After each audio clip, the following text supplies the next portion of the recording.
which is when you combine TCNQ as a molecule with another compounds. And in details I'm giving here, it's a very nice experiment when you have solid TCNQ, which is the crystals look like this, and then this is in nature, it is insulating. And then when you have in a close proximity to it is another compound called tetrathiafulvalene, TTF.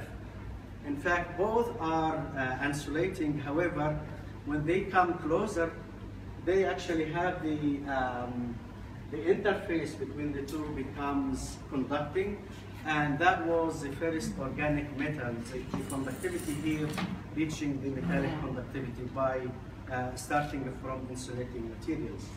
This actually was published in 2008 in Nature. And some of the application that comes from this discovery is what they call it a new material they call self-healing materials. And this material actually you can use simply by mixing the two compounds together and getting you that platform of conducting material. Now the question is, when we talk about metal TCNQ, actually you can go, you have the periodic table here, you can get many of these materials by just reacting whatever you like from these metals with TCNQ minus or 2 minus.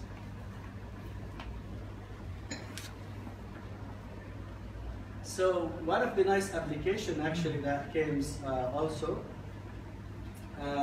is the reaction of zinc, just reacting the zinc metal with TCNQ, and here we're forming a material called zinc TCNQ twice. And that complex actually can be used as a moisture and water indicator or sensor, so you can really use it to determine the amount of water in the atmosphere and so on. And this was published in Organic Chemistry.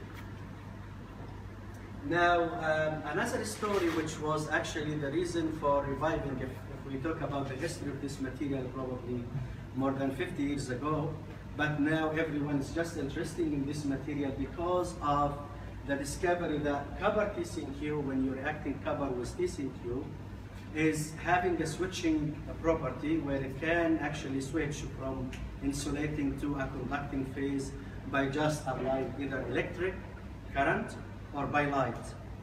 And we actually, a lot of people start to make this kind of copper TCNQ. People with organic chemistry, they can do this by just reacting TCNQ with copper iodide, and they can form copper TCNQ. And actually can use now a different method like spontaneous electrolysis, where you can have a solution of, you can have a metal of copper and then you deposit through the evaporation TCNQ, so you can form wires of this metal TCNQ. From electrochemistry point of view, we can still monitor that kind of switching, so we go from insulating to a conducting phase. And what I'm showing you here is actually the morphology of the two phases are different. So one is probably like these nanoparticles, while the other one is like sheets.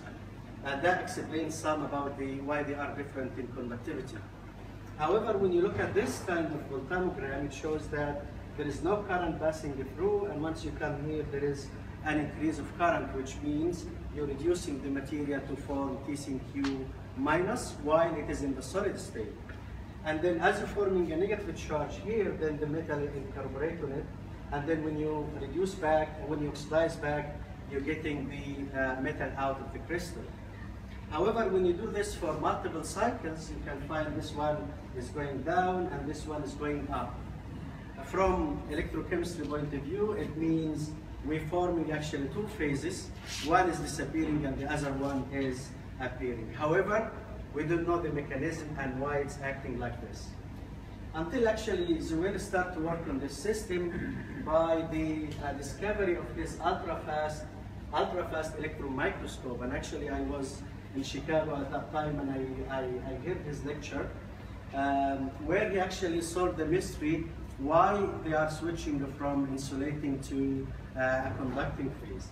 And he found that when you have a crystal of copper TCNQ in the material itself, and then when you start to look at it under microscope, you can see there is cracks here. And this is actually, it looks like a wire, and then when you have a cut, so there is no conductivity.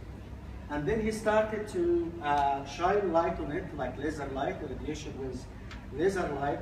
So what happened, this is start to expand, and then they join together, then you get this, where it means now the crystal starts to be conducting. And when you switch the light off, it becomes cracked again, and so on. So this is actually explain why this kind of crystal would have switching effect from insulating to a conducting. And actually you can monitor the crystal structure here. It shows like you have two different forms of structure depending on the conductivity. Now when we go for other metals, you can see there is in literature there is, starting from 1962, and people start up to 2005 thinking of methodology to make the metal TCNQ as network or coordination polymers. And then for us, and actually before we start to put our hands on, we found this is a type of product that they can get from these materials, and they have some problems that we need to solve. So the first one is actually, as you mixing the metal with TCNQ, normally it is rapidly precipitate out, and then therefore you're forming a material which is amorphous, and you can see here that there is no defined shape for the crystals. And also they have a low solubility in most organic solvents, and therefore you cannot do recrystallization. And always it has this kind of amorphous material that there is no exact shape for. So this actually was a motivation for us, like we can develop now tools based on electrochemistry where we can improve this kind of properties as well as solving these kind of problems that we've seen before. So actually what we did is we developed two approaches, and actually I was the leading authors in those papers in Australia. We developed this with Professor Allenborn. So we do what we do in chemistry crystallization, but we use electrochemistry to do electrocrystallization. So we're forming a crystals through electrochemistry. And then we develop another technique which based on solid-solid transformation. Means we're forming new materials without going to a solution phase. So for any chemist to do organic synthesis, your compound most likely they have to dissolve in an organic solvent, and as they react they may precipitate out the product. But in our case, we do this without going to a solution phase, so we do it in the solid state. So this is what I'm talking about today to you, is about how can we develop this solid state approach where we can actually make these new materials and then start to study their characterizations. So the first one is, for us to start with, is you need to have the material to stick to a surface, the electrode surface, where you can do the reaction at the electrode surface. So actually, our electrode is actually a piece of glass and covered with a thin layer of titanium N oxide, so they call it ITO glass. And then we start to put the material, which is tetracyanokinodiamethane, so this is going to be solid, and then we crash it to the surface. So we call this mechanical attachment. So it's a way to put the material to the surface. The other option is you dissolving TCNQ in acetonitride, and then you just drop cast it into the surface and let it to evaporate. Or you can do what we call a spin coating, when you can steam as you evaporating the material. So here is what we get from electrochemistry, and I'm just gonna, I know most of you are organic, so I'm just gonna walk you through quickly. So simply what we do is, we take this electrode, put it into a cell, and that cell would contain a solution, just aqueous solution of any metal you want. For example, if you want to make sodium TCNQ, you put it in sodium chloride. In our case here, we're going to use it for making cobalt TCNQ. So what we have is just a simple solution of cobalt chloride, cobalt nitrate, and then we stick our electrode in there, we apply a potential. And as we apply the potential, we come to a point where P/Q is reduced. Here it means we're forming a radical anion, which is negatively charged, and that needs a cation to neutralize the charge. So this, we call this incorporation process, where the metal gets inside the crystal. And as we scan back, so what happened is we oxidizing P/Q minus back to the neutral, so the metal has to leave the crystal and we're getting this out. So this is a type of the reaction where you have P/Q alone, and this is the P/Q mechanically attached. Now, when we did this into different kind of solution to see if the voltammetry would be different, so if you choose, we have the same cobalt, but we're changing the counter anion, and it seems the same, which means it doesn't have any role to play here. Now, I'll show you some tricks. So we have an electrode like this, ITO, we define with P/Q in the top, and then we put it into our cell. We did cycles, 4.5 cycles in that potential, and then we take the electrode out, wash it, and hook it to the electron microscope, and then you can see now we're going from that solid to these kind of needle structures, which means a cobalt P/Q. So we can go from a starting material P/Q to cobalt P/Q in a simple way like that. Now, if you look at this one here, instead of doing cycling, we're just holding the potential now for approximately 10 minutes. We take this electrode and then immerse it into cobalt solution, undergo that electron transfer reaction, and then what we get at this point is this kind of material. So what you see now is we converting that amorphous material to cobalt P/Q, and all of them, they have outgrowth. You can see as if you are engineering, designing these kind of nanowires. Now, we do another experiment here, which is really nice. If we start with a drop cast, so we have a P/Q that was drop cast at the electrode surface. We put it into that solution of cobalt nitrate in the cell, and then we apply potential. Now you can see that the crystal is fully covered with this kind of hairy type structures, which coming from the formation of cobalt P/Q. So when we start to have an amplification, just a close-up view, you can see that this is really look like a network of nanowire connections. And the reason why it's like this is because the material actually is semiconductor. So that's why it started to connect all together. This is when we start to look at the bottom of the electrode surface. So actually, the growth of the material can start from the base and then go to the top of the surface. Now you can do back electrolysis, which means the second bit of it, you can oxidize that material back. So when you oxidize this, you presumably get P/Q alone, as you can see here. And actually, we can know this by even looking at the color. So this material is blue. When you're getting back the solution of P/Q or the solid P/Q, this is yellow. So you can tell by visualization that you're forming this kind of material. Now, when you look at the mechanistic aspect of the material, it's very simple. Normally, the chemistry involved, it is just P/Q, which is in a solid phase, attach it to a glassy carbon electrode, and we put it into a solution of cobalt. We apply a potential to give it 2 electrons, and then we're just forming this cobalt P/Q material. This is just the detail of the mechanism. Now, for curiosity reason, any chemist would do what would happen if you change the metal ions. So if you go from cobalt to other metals, we actually did this with first row of transition metals. We did with manganese, iron, and nickel, and you can see the voltammetry are similar. Now, this is kind of interesting when you try to work it for the nickel. And actually, instead of getting these kind of network connection, you get a flower-like structure as you can see here. I found this in the garden, so I thought they are very similar. The voltammetry and electrochemistry very much identical, so I'm not going through there. Just take you through the scanning electron microscope. So again, we start with drop casted crystal at the electrode surface. We dip it now into a solution of the nickel chloride, apply electrolysis for 10 minutes. At that potential, you pass in 2 electrons, and then what you get at the end is same. So you get this is now a very tiny structure on the top and everywhere in the surface.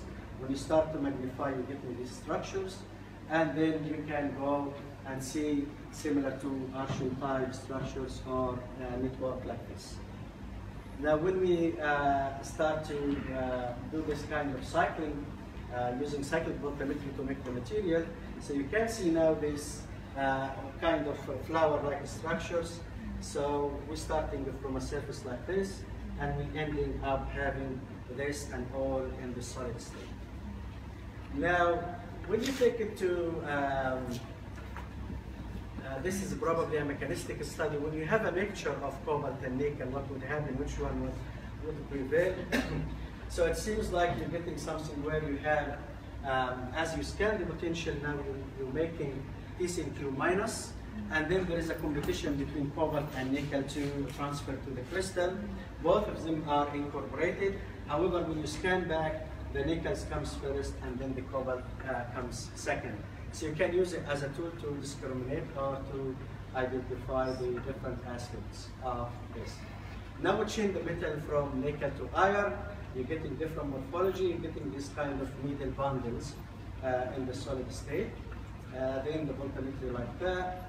And now if you start with our electrode with having TCnQ and then apply the same potential, the only difference here is the iron. And you can see that we're getting nice nanostructures, and all of them, they having outgrowth, so they are actually grown out of the crystals like this. And you can see some of them actually, we didn't do this, but you can see as if there is a line here where these crystals, they have a growth different than the rest of the materials. Now, if you start with mechanically attached TCnQ to the electrode surface, you put it into the iron solution, passing 2 electrons, electrolyze for 10 minutes. So that means the whole time that you need for this experiment is approximately 10 minutes, and here you go. You get these kind of nice structures of the metal TCnQ. Now, when you come to the manganese, and always manganese is sometimes behave differently, you can see there is a similarity between the manganese and the copper in case of how the voltammetry would look like. However, when we start to investigate on this, we found we don't form 2 phases in the manganese, and actually what we form is different type of morphology. So we're having 2 kind of morphology here. And I'm showing you here, we start with TCnQ and ITO, then we having the manganese electrolyzed for 2 minutes. And now what we do is, it is just 1.5 cycle, and then we're forming this nanofibrous material. And then as we're increasing the number of cycles, you can see there is big guys here, big wires start to appear, and at the expense of the fibrous material. And by increasing the cycles to 15.5, so you end up having this kind of nanowires material as the only change. So that explains the what's going on. Similarly, when you do electrolysis, you can get different type of nice nanostructural materials. Now, when this is a zinc experiment, when you start to look at the zinc, actually it's more like flower type structures again. So the TCnQ is converted now into a feature where they have this kind of flower-like structures, if you would like. And actually we found that the TCnQ, the zinc TCnQ has 2 phases. So the one was a flower-like structure, where the second one, it looked like it's needle structure or rod-type structure. Now then we start to extend more, so we went to another material which contained not the transition metals, but it contains the thallium as a starting material. The reason for that, because of the application of this material in the optical and conducting applications. So when you look at the reaction, actually this is done with Cam Dunbar at Texas A&M, where they just chemically synthesize the thallium TCMQ by reacting TCMQ with thallium chloride, and then they were able to get crystal structure, how they are connected together. For us, and actually what they found, it exists in two phases. One is really close to be insulating, and the other one is highly conducting phase, as you can see here. This is their study. For us, when we came to that point, we found that actually when we make it electrochemically, you can see that there is two different types of morphology, and that would explain why they are different in conductivity again. And this is some of the techniques that we use to make the thallium TCMQ. This is to summarize how our technique can do things like that. So with different type of metals, you can have different structures like that. And at the end, I'd like to thank people who are really impacted on me in my career and myself, starting from Professor Rifat Hamid, who's here, my supervisor along the years. And actually, I learned a lot from Professor Bill Geiger at the University of Vermont in my PhD, and then Dr. Alan Bond, Professor Alan Bond at Monash University in Australia, where I spent with him probably more than 6 years. And this is some of the Egyptian worldwide, the Zubair and Dr. Mustafa Said, Saoushal, and the late Dr. Ghazi. And this is some nice pictures I'd like to show about Egypt. And I'd like to thank you for your attention. And actually, my nickname is Cobalt Man.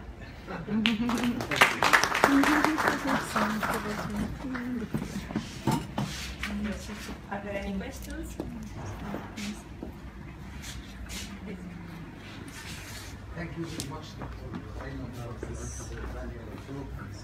I'd like to ask you about the growth in the crystal in nanomaterials. Yeah.